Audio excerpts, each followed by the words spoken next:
वादग्रस्त प्रशिक्षणार्थी अधिकारी पूजा खेडकर यांच्या जिल्हा प्रशिक्षणाचा कालावधी संपुष्टात। देशाच्या इतिहासातली पहिलीच घटना। मसुरीतील लालबहादूर शास्त्री राष्ट्रीय अकादमी इथे 23 जुलैपूर्वी हजर राहण्याचे डीओपीटीचे आदेश। दिव्यांग कल्याण आयुक्तालयाने मागवली पूजा खेडकर यांची या दिव्यांग सर्टिफिकेटची माहिती। पुणे जिल्हाधिकारी आणि पोलिसांनी दिव्यांग सर्टिफिकेटबाबतचा अहवाल तात्काळ सादर करण्याचे आदेश। पूजा खेडकर प्रकरणाचा अहवाल पोलीस महासंचालक रश्मी शुक्ला यांनी स्थानिक पोलिसांकडून मागवला। दुसरीकडे या प्रकरणाचा केंद्र सरकारच्या वतीने अतिरिक्त सचिव दर्जाच्या अधिकाऱ्यांकडून तपास सुरू। मुंबईतील वरळी अपघात प्रकरणातील प्रमुख आरोपी मेहर शाहला सुनावली 14 दिवसांची न्यायालयीन कोठडी। मेहरने पोलिसांना दिलेला कबुली जबाब वाचून सुनावली कोठडी। आरोपी मेहरच्या सुरक्षेचं कारण सांगणाऱ्या पोलिसांनी कोर्टात अनेकांना त्याला भेटू दिलं। एका बंद खोलीत मेहर आणि नातेवाईकांचीही भेट घडवून आणली। वरळी हिट अँड रन प्रकरणातील आरोपीला आणण्यासाठी पोलिसांकडून खासगी कारचा वापर। खासगी गाड्यांवर ब्लॅक फिल्मला बंदी, मात्र आरोपीच्या सुरक्षेच्या दृष्टीने ही कार वापरल्याचा दावा। 25 जुलैला दादर चैत्यभूमी इथून संविधान बचाव यात्रेला सुरुवात करणार। कोल्हापूर, सांगली, सोलापूर, उस्मानाबाद, बीड, लातूर, नांदेड, यवतमाळ, अमरावती, अकोला, बुलढाणा, वाशिम, जालन्यात जाणार यात्रा। प्रकाश आंबेडकरांची माहिती। 7 किंवा 8 ऑगस्टला छत्रपती संभाजीनगरमध्ये होणार सांगता। प्रकाश आंबेडकर राज्यभरात काढणार आरक्षण आणि बचाव यात्रा। एससी एसटी ओबीसींच्या हक्काच्या लढाईसाठी असणार यात्रा। जय फुले, जय शाहू, जय भीम टॅगलाईन। पत्रकार परिषदेत प्रकाश आंबेडकरांची माहिती। खासदार शाहू महाराज छत्रपतींकडून विशाळगडावरील मशिदीची पाहणी। आमदार सतेज पाटील यांचीही उपस्थिती। पोलिसांनी अडवल्यानं सतेज पाटील आणि खासदार शाहू महाराज छत्रपती आक्रमक। 15 लोकांसह गडावर जाऊ द्या अशी सतेज पाटलांची विनंती। पोलिसांकडून गडावर जाण्यास मग परवानगी। विशाळगड प्रकरणावरून एमआयएम आक्रमक। 19 जुलैला कोल्हापुरात एमआयएमचा मोर्चा। जलील यांचं फेसबुकवरून कार्यकर्त्यांना मोर्चात सहभागी होण्याचं आवाहन। काँग्रेस आमदार असलम शेख आणि अमीन पटेल यांनी पोलीस महासंचालक रश्मी शुक्लांची घेतली भेट। कोल्हापूर विशाळगडावर झालेल्या हिंसाचाराची चौकशी करून कारवाई व्हावी, असलम शेख यांनी केली मागणी। विशाळगडावरील कारवाईचा जलील यांच्याकडून निषेध। जिल्हाधिकारी कार्यालय किंवा विभागीय आयुक्तालयासमोर आंदोलन करण्याचा इम्तियाज जलील यांचा इशारा। खासदार शाहू महाराजांना विशाळगडावर जाण्यापासून अडवणं दुर्दैवाची बाब। ज्याने अडवायला पाहिजे त्यांना अडवलं नाही। त्यांनी पुढे जाऊन जी करायची ती तोडफोड केली। जितेंद्र आव्हाड यांची प्रतिक्रिया। विशाळगडावर जाणून बुजून लोकांना मारहाण आणि दुकानं तोडण्यात आली। सरकारने याची चौकशी करून दंगलखोर कोण होते याचा शोध घ्यावा, प्रकाश आंबेडकरांची मागणी। छत्रपती शिवरायांच्या इतिहासावर अतिक्रमणाचा प्रयत्न झाला। ते अतिक्रमण निघत असेल तर मवियाच्या पोटात का दुखतंय? ते छत्रपती शिवरायांच्या बाजूचे की त्यांच्या गडावर अतिक्रमण करणाऱ्यांच्या बाजूचे ते स्पष्ट करावं। फडणवीसांची मविया नेत्यांवर टीका। ही छत्रपतींची भूमी आहे, अफझल खानाची भूमी नाही। गड किल्ल्यावर एकही अनधिकृत बांधकाम उभं राहू देणार नाही, मंत्री मंगल प्रभात लोढा यांचा इशारा। विशाळगडावर अतिक्रमण असेल तर ते हटवलं पाहिजे, मात्र कुणाचंही नुकसान होऊ नये, आदित्य ठाकरेंची प्रतिक्रिया। लोकसभेनंतर ठाकरे गटाचं मिशन विधानसभा। शिवसंपर्क अभियानांतर्गत आदित्य ठाकरेंचा कर्जत आणि उरण मतदारसंघात दौरा। विधानसभा निवडणुकीच्या पार्श्वभूमीवर आदित्य ठाकरेंचा पदाधिकाऱ्यांशी संवाद। मुंबईमध्ये सुरू असलेली ठाकरे गटाची बैठक संपली। विधानसभा निवडणुकीत महाविकास आघाडीकडे कोणत्या जागा मागायच्या याबद्दल चर्चा झाली। संजय राऊत यांची माहिती। शरद पवारांचा शुक्रवारी अहमदनगर आणि नाशिक दौरा। स्वर्गीय अशोक भांगरे यांच्या कुटुंबियांनी आयोजित केलेल्या कार्यक्रमाला हजेरी लावणार। पवारांच्या उपस्थितीत शेतकरी मेळाव्याचं आयोजन। राष्ट्रवादी काँग्रेस पक्ष नाव आणि चिन्हाचा वाद। सर्वोच्च न्यायालयातली आजची सुनावणी पुढे ढकलली। या प्रकरणाची सुनावणी आता 6 ऑगस्टला होणार। अजित पवार गटाच्या शहराध्यक्षांसह 4 पदाधिकाऱ्यांचे राजीनामे। शरद पवारांच्या उपस्थितीत 20 जुलैला पक्षप्रवेश करणार। शरद पवारांच्या राष्ट्रवादीला विदर्भात हव्या वाढीव जागा। काटोल, हिंगणा, उमरेडसह नागपूरमधल्या 2 जागांवर पवारांचा दावा। अजित पवारांचा उद्या नागपूर दौरा। राष्ट्रवादीच्या नागपूर शहर आणि ग्रामीणच्या पदाधिकाऱ्यांची बैठक घेणार। राज्यामधल्या मराठी चित्रपट निर्मात्यांनी घेतली उपमुख्यमंत्री अजित पवारांची भेट। अनुदान देणारी चित्रपट समीक्षण समिती तात्काळ बरखास्त करण्याची मागणी। मंत्री छगन भुजबळ 2 दिवस येवला लासलगाव मतदारसंघाच्या दौऱ्यावर। दौऱ्यादरम्यान भुजबळांच्या हस्ते विविध विकास कामांचं भूमिपूजन। 33 कोटी वृक्ष लागवड प्रकरणी सुधीर मुनगंटीवार यांना क्लीन चिट। मविया सरकारच्या काळात नेमली होती चौकशी समिती। गैरव्यवहार झाला नसल्याचा चौकशी समितीचा अहवाल। राज्य सरकारच्या तीर्थदर्शन योजनेवर ओवेसींची टीका। सर्वधर्मीय योजनेत हिंदूंचीच बहुसंख्य तीर्थक्षेत्र हे लांगुल चालन नाही का? असदुद्दीन ओवेसींचा राज्य सरकारला सवाल। शहरी नक्षलवादाच्या विरोधात येत असलेल्या महाराष्ट्र जनसुरक्षा कायद्याला युवक काँग्रेसचा विरोध।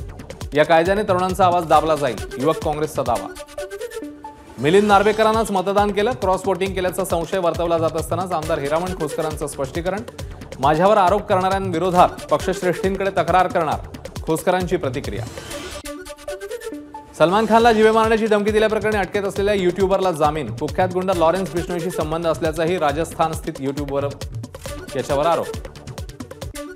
अनंत अंबानी यांच्या लग्न सोहळ्यात बॉम्बस्फोट होणार अशी एक्स माध्यमावर धमकी देणाऱ्याला अटक. मुंबई पोलिसांनी गुजरातच्या बडोद्यामधून विरल शहा नावाच्या व्यक्तीला केली अटक. नीट पेपर लीक प्रकरणी सीबीआयने पटना इथून पंकजला तर झारखंडच्या हजारीबागमधून राजूला केली अटक. पंकजवर पेपर चोरण्याचा आरोप तर राजूवर पेपर विद्यार्थ्यांपर्यंत पोहोचवण्याचा आरोप. अमोल कीर्तीकरांकडून हायकोर्टात दाखल याचिकेवर लवकरच सुनावणी. रवींद्र वायकरांच्या लोकसभा निवडणुकीतल्या विजयाला याचिकेतून आव्हान. माजी मुख्य सचिव आणि मुख्यमंत्र्यांचे मुख्य सल्लागार मनोज सौनिक यांची महारेराच्या अध्यक्षपदी नियुक्ती. अजॉय मेहतांच्या जागी पदभार स्वीकारणार. एमसीए अध्यक्षपदासाठी आता संजय नाईक विरुद्ध अजिंक्य नाईक अशी थेट लढत. भूषण पाटील यांची निवडणुकीतनं माघार. 26 जुलैला अध्यक्षपदाची निवडणूक होणार. मुंबई पुणे एक्सप्रेसवेवर बोरघाटात वाहतूक कोंडी. वीकेंड नसतानाही वाहतूक कोंडी झाल्यानं मुंबईहून पुण्याला जाणारे वाहन चालक त्रस्त. मुंबई नाशिक महामार्गाच्या अवस्थेवरून ठाकरे गटाकडून राज्य महामार्ग प्राधिकरणाला निवेदन. रस्त्यांची डागडुजी होईपर्यंत घोटी टोल नाका बंद करावा, अन्यथा आंदोलन करणार, ठाकरे गटाचा इशारा. बुलढाण्याजवळ समृद्धी महामार्गावर पुलाला मोठं भगदाड. बुलढाण्याहून मुंबईच्या दिशेने येणाऱ्या मार्गावर भगदाड पडल्यानं 15 दिवसांपासून 2 लेन बंद. समृद्धी महामार्गावर कोणतेही भगदाड नसल्याचा एमएसआरडीसीचा दावा. पुलाच्या रुंदीकरणाचं काम सुरू असून 2 मार्गिकांचं काम अंतिम टप्प्यात, एमएसआरडीसीचं मत. पुण्याच्या सिव्हिल कोर्ट मेट्रो स्टेशनचं नाव बदलून डिस्ट्रिक्ट कोर्ट पुणे असं करण्यात येणार. नाव बदलण्यासाठी पुणे बार असोसिएशनचा पाठपुरावा. केंद्र सरकारकडून अधिसूचना जारी. जुलैच्या 15 दिवसामध्ये राज्यात सरासरीपेक्षा 15% जास्त पाऊस. मात्र विदर्भ, सातारा, नंदुरबार, हिंगोली आणि नांदेड जिल्ह्यात अद्यापही दमदार पावसाची प्रतीक्षा. नाशिकच्या येवला तालुक्यात मुसळधार पाऊस. बळीराजा सुखावला. खरीपाच्या पिकांना संजीवनी. अमरावती जावरा कामनापूरच्या रेणुका नदीला पूर. पुराच्या पाण्यावरून दुचाकीवरून 2 युवकांचा जीवघेणा प्रवास. पाण्याच्या प्रवाहात वाहून जाणाऱ्या दोघांचा गावकऱ्यांनी वाचवला जीव. मुंबईला पाणी पुरवठा करणाऱ्या धरणांमध्ये 36.86% जलसाठा. एका दिवसात जलसाठ्यात जवळपास 2% वाढ. मागील वर्षीच्या तुलनेत सद्यस्थितीत अधिकचा जलसाठा. मुंबई पुणे एक्सप्रेसवेवर डोंबिवलीहून पंढरपूरला जाणाऱ्या ट्रॅव्हल्सचा भीषण अपघातात 5 वारकऱ्यांचा मृत्यू. 8 जण गंभीर जखमी. 20 ते 30 जणांना किरकोळ दुखापत. वारकऱ्यांच्या बसचा भीषण अपघात. फॉरेन्सिक टीमने ट्रॅक्टर आणि बसचे सॅम्पल घेतले. बंदी असताना ट्रॅक्टर एक्सप्रेसवेवर आल्यानं चर्चांना उधाण. तर अशा वाहनांवर कारवाईची मागणी. अपघातात जखमी झालेल्या वारकऱ्यांवर पनवेलच्या एमजीएम रुग्णालयात उपचार सुरू. मुख्यमंत्री शिंदेंनी घेतली जखमी वारकऱ्यांची भेट. मृतांच्या कुटुंबियांना सरकारकडून 5 लाखांची मदत. विठ्ठल रुक्मिणी मातेसाठी मुख्यमंत्र्यांकडून विशेष पोशाख. विठुरायासाठी खास रेशमी पोशाख तर रुक्मिणी मातेसाठी पैठणी. शासकीय महापूजेवेळी हा पोशाख परिधान केला जातो. आषाढी एकादशी निमित्ताने अकोल्याहून पंढरपूरसाठी विशेष रेल्वे आज रवाना. खासदार अनुप धोत्रे आणि आमदार रणधीर सावरकर यांच्यासह मान्यवरांनी रेल्वेला दाखवला हिरवा झेंडा. पंढरपूर वारीसाठी 350 भक्तांना घेऊन विशेष रेल्वे रवाना. भाजपकडनं वारकऱ्यांसाठी विशेष रेल्वे. उपमुख्यमंत्री देवेंद्र फडणवीसांसह मंत्री मंगल प्रभात लोढा आणि भाजप नेते आशिष शेलार हेही उपस्थित.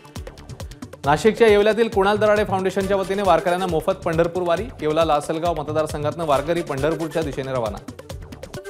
ठाण्यामध्ये ट्रकचा धक्का लागल्यानं बॅरिकेड कोसळलं. अपघातात दुचाकीस्वार जखमी. ठाण्याच्या नौपाडा परिसरातली घटना. छत्रपती संभाजीनगरमध्ये चोरट्यांनी गॅस कटरने एटीएम फोडलं. 13 लाखांच्या नोटा जळून खाक. सीसीटीव्ही कॅमेरेही फोडण्याचा प्रयत्न. नाशिकच्या सटाण्यात चोरट्यांकडून एटीएम मशीन लंपास. चोरीनंतर पळ काढताना छत्रपती संभाजीनगरमधल्या जागरूक नागरिकांनी पकडलं. चोरटे संभाजीनगर पोलिसांच्या ताब्यात. पिंपरी चिंचवडमध्ये पुन्हा एकदा वाहन तोडफोडीची घटना. पिंपरी गावात काल रात्री झोमॅटोवालीशी झालेल्या वादातनं 4 वाहनांची तोडफोड झाल्याचं समोर. 3घांना पिंपरी पोलिसांनी घेतलं ताब्यात. कवी नारायण सुर्वेंच्या घरी चोरी करणाऱ्या चोराचा माफीनामा. सुर्वेंचं घर आहे हे माहिती असतं तर चोरीच केली नसती. चोराचा माफीनाम्यात उल्लेख. चोरलेलं सामानही केलं परत.